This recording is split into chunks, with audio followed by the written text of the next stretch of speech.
Hitler o apelidou de seu oficial militar favorito. Seus companheiros nazistas idolatravam sua implacabilidade. A inteligência americana o considerou o homem mais perigoso da Europa. Por todas as contas, esse homem era um declarado inimigo dos judeus. E ainda assim, menos de 20 anos após o Holocausto, a inteligência israelense o recrutou para proteger o Estado judeu.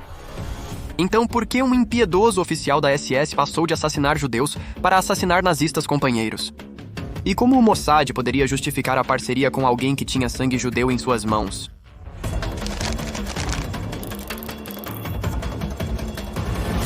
Para compreender como o Mossad consideraria colaborar com um nazista, é preciso entender a Israel de 1960.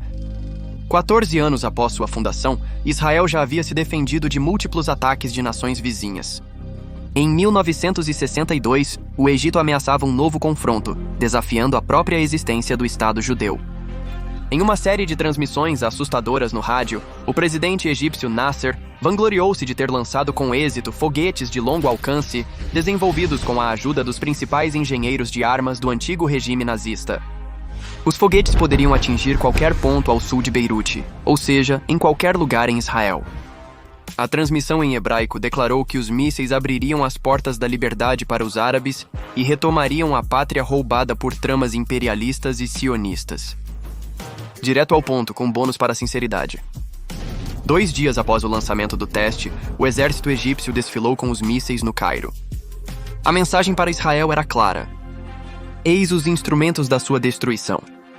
Pior de tudo, a inteligência israelense descobriu que Nasser planejava armar os mísseis com ogivas radioativas e químicas. O pânico se alastrou rapidamente. Israel estava repleto de sobreviventes do Holocausto traumatizados, buscando recomeçar suas vidas.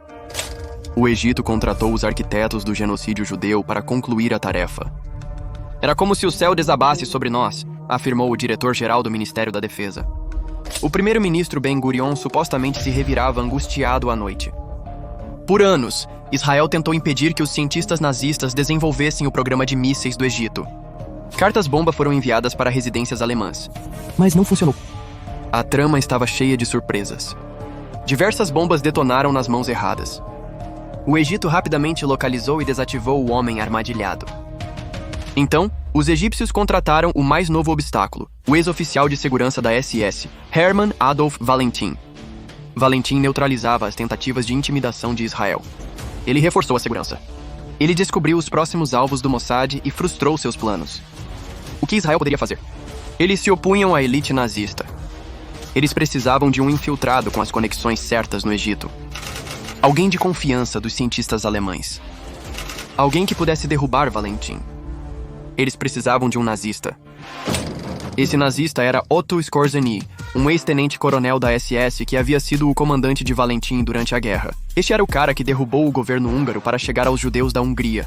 Um homem que ganhava a vida após a guerra vendendo armas e inteligência para o Egito, se aproximando dos oficiais que dirigiam o programa de mísseis, que treinou militantes egípcios para executar incursões transfronteiriças em Israel com alunos estrela como Yasser Arafat, futuro chefe da Organização para a Libertação da Palestina e inimigo público número 1 de Israel. Sua aparência improvável como colaborador dos judeus o tornava o agente perfeito. Como Israel poderia se aproximar de um nazista? E mais importante, quem no Mossad seria ao mesmo tempo determinado e louco o suficiente para lidar com o oficial favorito de Hitler? Um homem que não temia sujar as mãos para proteger o povo judeu. Entre Yosef Ra'anan. Assim como Skorzeny, Ra'anan nasceu em Viena. Skorzeny servia orgulhosamente ao regime nazista, enquanto Ra'anan fugia dele. Mas sua mãe e irmão não tiveram tanta sorte. Ra'anan chegou à Palestina britânica aos 16 anos, como o único sobrevivente órfão de sua família. Ele dedicaria sua vida a proteger os judeus de sofrerem o mesmo destino. Ra'anan, desesperado para derrubar o Reich, se alistou no exército britânico. Na Força Aérea Real, ele se especializou em guerra psicológica, habilidade que seria útil depois. Após a independência de Israel, ele rapidamente subiu na hierarquia militar. Ele construiu uma longa carreira, de um dos primeiros pilotos da nação a chefe de inteligência da Força Aérea Israelense. O Mossad notou: Ra'anan foi a escolha natural para recrutar agentes e deter os cientistas alemães.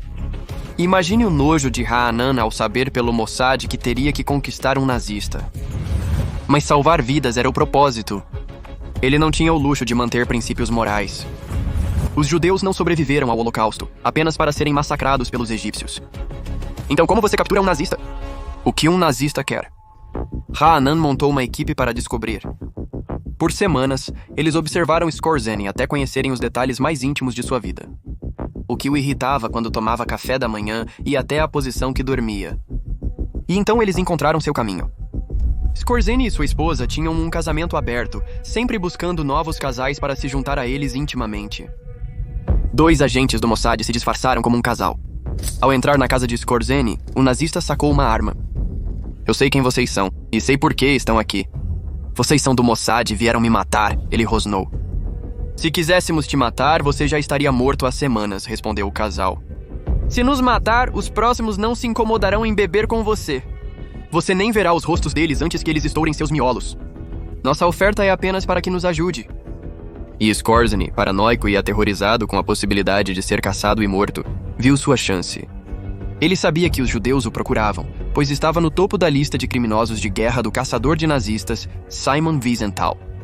E ele, como todos os nazistas, entendeu que a ousada captura de Eichmann pelo Mossad de sua vida confortável e anônima na Argentina era a prova de que nenhum nazista estava seguro. Segurança era o preço de Skorzeny. Ele concordou em ajudar com a condição de que Simon Wiesenthal retirasse seu nome da lista de criminosos de guerra. Embora os agentes não pudessem prometer isso, já que Wiesenthal não trabalhava para Israel, eles concordaram. Wiesenthal recusou. Por que Skorzeny deveria ter o luxo da segurança quando tantos judeus não tiveram? Mas o tempo estava se esgotando. Os mísseis egípcios se tornavam uma ameaça cada vez maior. O Mossad forjou uma carta de Wiesenthal, prometendo a Skorzeny que seu nome havia sido limpo. E foi assim que um orgulhoso gênio nazista se encontrou em um avião para o Estado judeu. O Mossad o levou para o Museu do Holocausto Yad Vashem para testá-lo por remorso. Ele não mostrou nenhum. Após uma análise psicológica, a inteligência israelense determinou que ele não tinha bússola moral. Chocante.